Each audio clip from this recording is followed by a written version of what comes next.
சென்னை எழும்பூர் ரயில் நிலையத்தில் மர்ம நபரால் கடத்தப்பட்ட 3 வயது குழந்தையை காவல்துறையினர் துரிதமாக மீட்டுள்ளனர். தெலுங்கானா மாநிலம் நர்மதா பகுதியைச் சேர்ந்த 15 பேர் வேளாங்கண்ணியில் தரிசனம் செய்துவிட்டு சொந்த ஊர் திரும்ப நேற்று காலை 5 மணி அளவில் எழும்பூர் ரயில் நிலையம் வந்துள்ளனர். மாலை ரயிலுக்காக அவர்கள் காத்திருந்த நிலையில் அதில் சிந்தலசன்னி என்பவரின் 3 வயது மகன் ஜோயல் விவான் மதியம் 1 மணி அளவில் காணாமல் போயுள்ளார். இதனால் அதிர்ச்சியடைந்த குழுவினர் உடனே ரயில் நிலையம் முழுவதும் தேடியதோடு ரயில்வே காவலர்களிடம் புகார் அளித்தனர். உடனே துரிதமாக நடவடிக்கை மேற்கொண்ட போலீசார் சிசிடிவி காட்சிகளை ஆய்வு செய்தனர். அதில் மர்ம நபர் ஒருவர் குழந்தையை தூக்கிச் சென்றது பதிவாகியிருந்தது. இதனையடுத்து 3 தனிப்படைகள் அமைக்கப்பட்டு குழந்தையை தேடும் பணி தீவிரப்படுத்தப்பட்டது.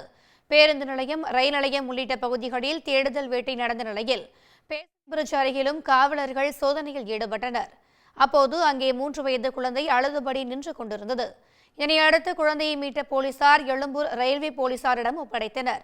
மேலும் குழந்தையை கடத்திச் சென்றவரை போலீசார் தேடி வருகின்றனர்.